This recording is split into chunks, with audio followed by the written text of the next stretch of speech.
صدای چرخ‌های سبد خرید مادر که به لطف یکی از چرخ‌های شکستش به خرت و خرتی گوش خراش تبدیل شده به گوش میرسد. مادر با هر سختی که هست آن را به بازار تره‌بار سر خیابان میکشد تا با انواع گوجه و سیب زمینی و بادمجان لبریزش کند. میان آن همه شلوغی زن و مردهایی که پشت سر هم پاکت‌های نایلونی شفاف را پر و خالی می‌کنند و وسط چرخ‌های دستیشان می‌گذارند سرگیجه گرفتم. از طرفی حواسم به یگانه 4 ساله خواهر خردسالم هم هست.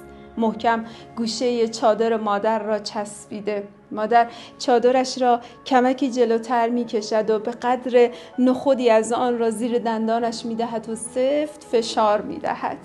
با این کار یک دستش آزاد می شود و با آن شروع به جدا کردن پیازهای سفید می کند. عملیات جداسازی و حساب و کتاب پای صندوق که تمام می شود، مادر مثل فرمانده فاتحی که گروهانش را ساماندهی می کند مشغول هدایت من و یگانه و چرخ دستی بدقلق و چموشش می شود. سر راه نان گرفتن هم جزوی از برنامه هامان است. افتادن چرخ شکسته چرخ دستی داخل جوی کنار خیابان، نق زدن‌های یگانه خسته بیتاب و الان میرسیم های مادر جزو صحنه‌های همیشگی 2-3 روز میان هفته ما بوده. خسته و عرق ریزان به خانه میرسیم. سبزیجات تازه که میان کشوها میخزند خیالم راحت میشود. خب خدا را شکر مادر استراحت میکند. اما نه، انگار مادر بازی تازه‌ای را میان ترکیب پیمانه‌های برنج و لوبیاهای قرمز درون قابلمه‌ای مملو از آبروی اجاق گاز روشن شروع میکند. نگاهم روی خط موجدار حرکتش میان ظروف رنگارنگ و کابینت ها میچرخد. چطور این همه دقیق و تراز میتواند بی هیچ خطایی انتخاب هایی کند، هدف را پیاده کند و سراغ برنامه بعد برود؟ روی کته که میان سلول های خانه میپیچد گویی زنگ پایان کارهای آشپزخانه میخورد. خیالم راحت شد. خب خدا را شکر مادر استراحت می کند. اما نه، انگار طبق برنامه ای نامکتوب قهرمان بانوی زندگی من می داند که باید جایی دیگر برود. میان خانه می خزد و رقصی دیگر را آغاز می کند. چنان خرامان از اتاقی به اتاقی دیگر می رود و حاکمیت نظم را خلق می کند که حتم دارم هیچ رباتی با هیچ الگوریتمی نمی تواند چنین دقیق عمل کند. رقصی چنین میانه میدانم آرزوست.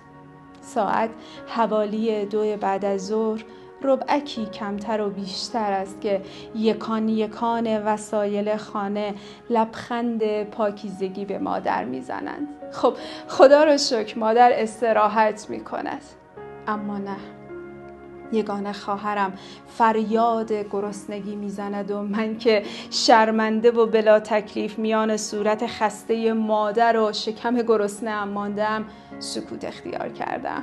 سفره با قربان صدقه های پی در پی مادر میان من و یگانه پهن می شود و با لبخند رضایتی جمع می شود. یگانه به خواب می رود. خب خیالم راحت شد. خدا را شکر مادر استراحت می کند. اما نه، عزیز جان من بساط پارافینش را باز می کند و شروع به ساختن شمع‌های دستسازش که قران به قران می فروشد می کند. با همین اندک درآمدش شیرزن قصه های من کمک خرج خانه است و آبرو روی آبروی پدر می گذارد. پارافین های ذوب شده که به مدد دستان توانمندش فرم و شکلی چشم نواز میگیرند چند ساعتی گذشته. پاهایش درد می کند که شق و سیب خودش می دهد و بلند می شود و بساطش را جمع می کند. خب خدا را شکر خیالم راحت شد، استراحت می کند. اما نه، باز هم به سمت دفتر و دستک من و یگانه می رود و دست به کار می شود. دفتر خطدار من با خط زیبایش سرمشق می خورد. کاش بنویسد میم مثل مادر و بعد به سراغ کاغذهای رنگی و مقواهای تا نخورده یگانه می رود. برای یگانه مهد کودکی با قیچی هنر می آفریند و کار دستی هایی به شمایل خرگوش و موش خلق می کند و خب خدا را شکر تمام. مادر استراحت می کند. اما نه، باز هم راه افتاده. کجا قهرمان بانو؟ موهایش را به همان الگوی همیشگی دم اسبی می‌بندد و دوباره باز هم به میان آشپزخانه سر می‌خورد و باز هم بساط شام و کار و کار و کار و مسابقه استقامت مادر با خودش. بوی پیاز و گوجه که به مشامم می‌خورد املت را نوید می‌دهد. صدای زنگ خانه می‌آید. پدر از راه رسیده. سفره دوباره پهن می شود و باز هم با عشق جمع می شود. خب خدا را شکر مادر استراحت می کند. اما نه، شب از 12 خردکی گذشته. بابا و یگانه خوابیدند، اما مادر هنوز هم میان سلول به سلول خانه می چرخد، به دنبال آنکه رخت خواب من و یگانه مثل هر شب مرتب و گرم و نرم باشد. خدا را شکر خوابیدیم و نفهمیدیم و بزرگ شدیم. مادر هنوز هم نه، مادر دیگر نمی دود. مادر پاهایش جانی برای دویدن ندارد. دستهایش دیگر قدرتی ندارند. سالها و ساعت هاست که دیگر مادر هرگز نمیتواند بدود. ساعتها طول میکشد فاصله میان خانه و آشپزخانه را برود و بیاید. بعد از فوت پدر کرمهای مسکن درد زانو همدم هر شبش شده. درد امانش را بریده، اما شیرزن قصه های من هر بار که میزان دردش را میپرسم میگوید ای وای ول کن مادر، مگر قرار بوده ما پیر نشویم؟ راضیم به رضای خدا، زندگیت را بکن. مادرم دیگر نمیدود.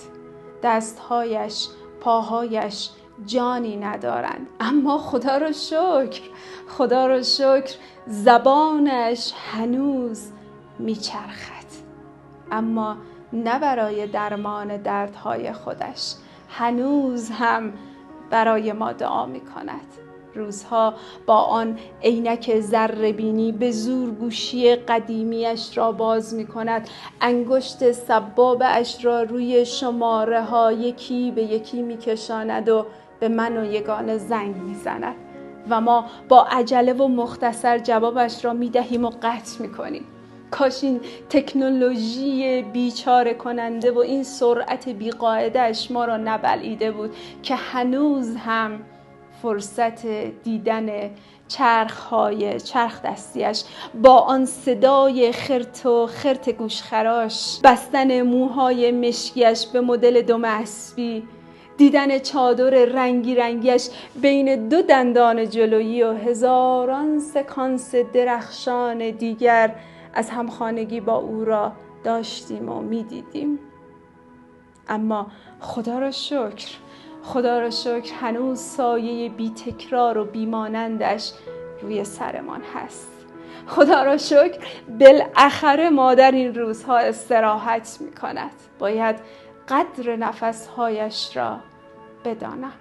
سایه‌ات روی سرم الگوی بی تکرار تمام زمانها، نامت بلند آوازه تر مادرم.